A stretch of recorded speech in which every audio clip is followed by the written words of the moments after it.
Tantak, Uraren Euskal Agentziaren podcast ofiziala. Ura, Uraren Euskal Agentzia, Eusko Jaurlaritza. Ura da, gu gara.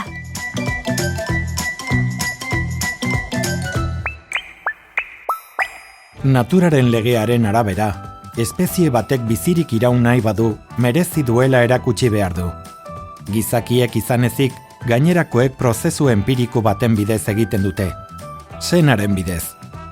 Uholdeak iristen direnean, adibidez, inurri gorriek elkarri heltzen diote, urak desagertu bitartean, ur gainean mantenduko dituen baltsa bizidun bat sortuz.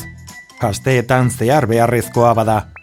Lehen gizakien garaietan, primate espezializatuak ginen. Inguruan genuen guztia behatzen.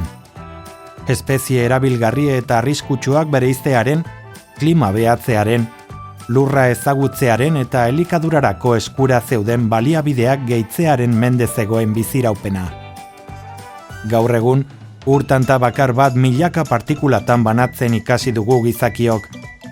Halere, askotan, ez gara geure habitata kontserbatzeko gai. Gure ingurune naturala ez da gurea bakarrik, gainera.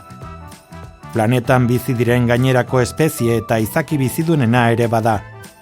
Baina belaunaldiak daramatzagu naturari bizkarra emanda bizitzen, gure asfaltozko oianetan txokoratuegiak akaso.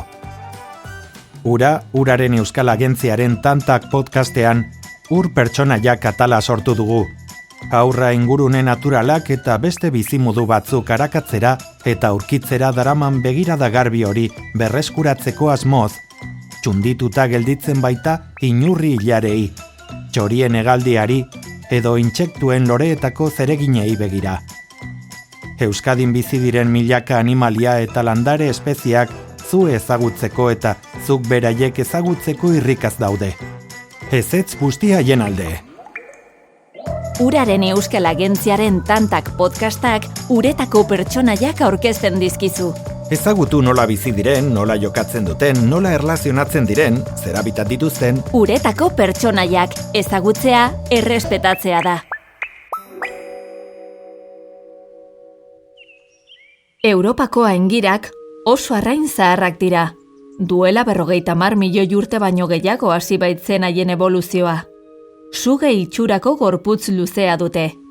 Azalakia ikusten ez diren, eskata txiki ondoratuak ditu, eta oso ieskor bihurtzen duen jariakin muki mintz batez estalita dago. Arrain migratzaile gehienek ibaietan erruten dute, eta heldu ondoren itsasoan bizi dira.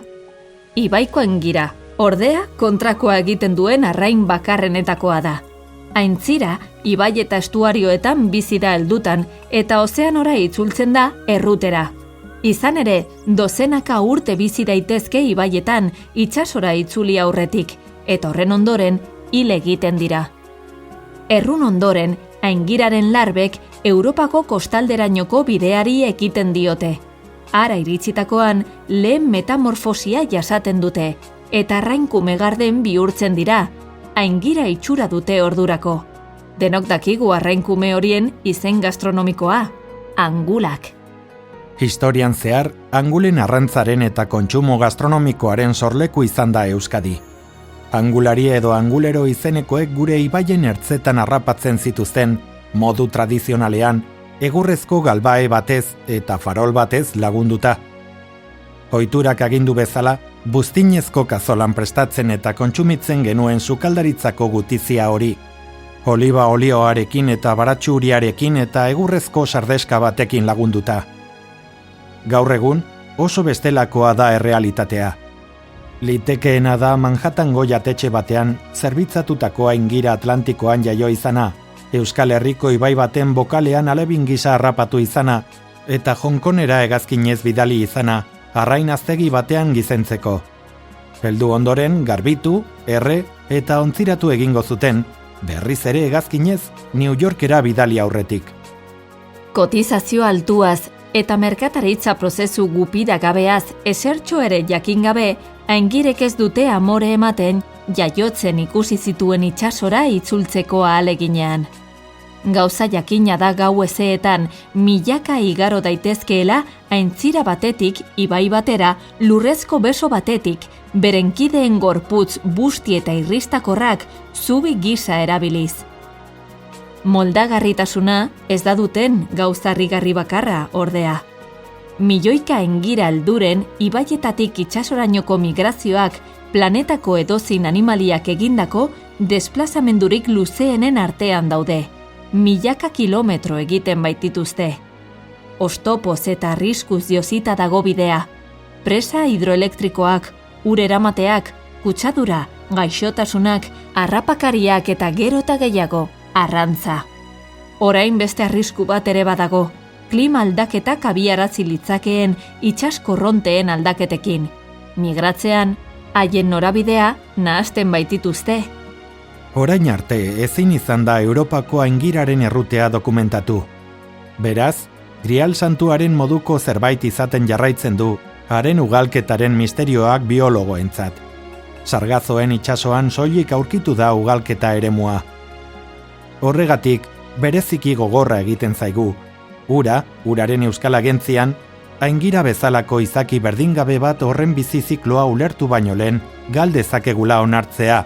Aingiraren jatorria ezkutuan baitago oraindik gure adimen eta begietara. Horregatik, zure laguntza behar dugu hori saihesteko.